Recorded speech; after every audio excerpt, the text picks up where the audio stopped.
bereketli olsun inşallah. Bereketler nasip etsin Rabbim inşallah.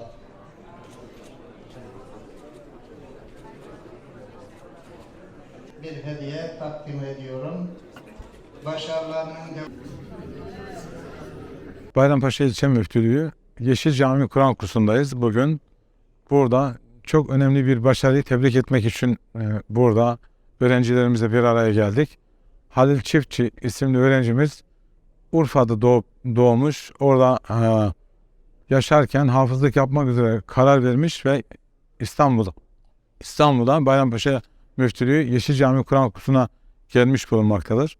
Burada 3,5 ay gibi kısa bir zamanda hafızlığını tamamladığı için kendisini tebrik ediyoruz. Hafızlarımızın Allah ömürlerine bereket versin. Onları Kur'an'ın yolundan ayırmasın. Resulullah Aleyhisselatü Vesselam'ın gitmiş olduğu kutlu yoldan gitmeyi onlara ve cümlemize nasip eylesin. Halil Çiftçi öğrencimizi, yine ona çok büyük emek veren hafızlık hocası Ethem hocamızı tebrik ediyorum canı gönülden. Allah kendilerine hayırlı nice hafızlar yetiştirmeyi nasip eylesin. Kur'an kursumuzun nice güzel hafızlar yetiştirmiş olduğu herkesçe malumdur. Bu hafızlar kervanına bir hafızımız daha karıştı.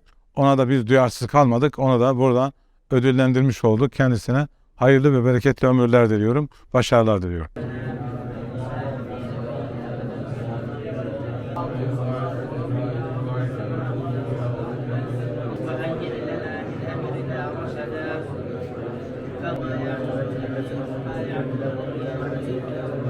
...2022-2023 öğretim yılının başında bu sene sıfırdan yüzüne talebeler aldım.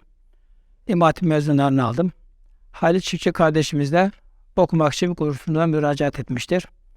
15 Ağustos'ta geldi. 15 Ağustos'ta Kur'an-ı Kerim'i okuması iyi olduğu için direktmen ezbere başladık. Tabi müfredat ezberlerini istedim. O kendisinin 1. yüzü ve 2. yüzü, 29 ve 30. yüzü ezberlediğini söyledi. Ben de önce müfredat ezberlerini elden geçirelim dedim. Ve başladık. 15 gün içerisinde bütün müfredat ezberlerini aldım. Ondan sonra 1 Eylül'de hafızlığa başladık ve Eylül, Ekim, Kasım ayının sonunda hafızı bitirdik. İlk başlamızda 4 sayfa aldı. İkincisinde 5 ham aldı. Son hatimde de 11 sayfanın hepsini alarak 3 ay içerisinde hafızını ikmal etmiştir. Memleketimize, milletimize hayırlı bir insan olmasını canı gönülden arzu ediyoruz. Kendinizi tebrik ediyoruz.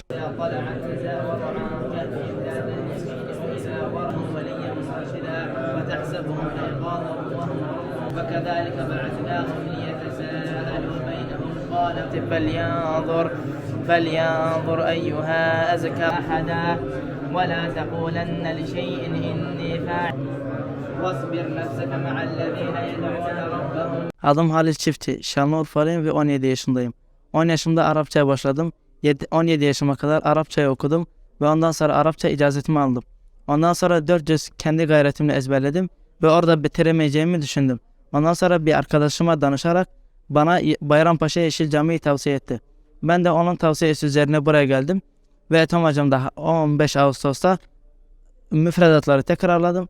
1 Eylül'de hafızlığa başladım. Kasım'ın sonuna kadar hafızlığı bitirmek nasip oldu. Hocama, arkadaşlarıma ve Yeşil Camii'ye bana bu sundukları fırsat için teşekkür ederim. Allah hepsinden razı olsun.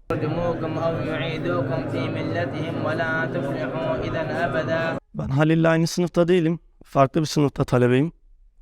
Bir gün akşam namazından 1-2 dakika öncesinde Halil ve arkadaşlarımızla birlikte muhabbet sohbet ederken Halil'e bir anda Kur'an-ı Kerim'den rastgele bir sayfa açıp şu 5 satırı ne kadar sürede ezberlersin diye sorduğunda 40-45 saniyede ezberleyip bana sağlam bir şekilde dinletti.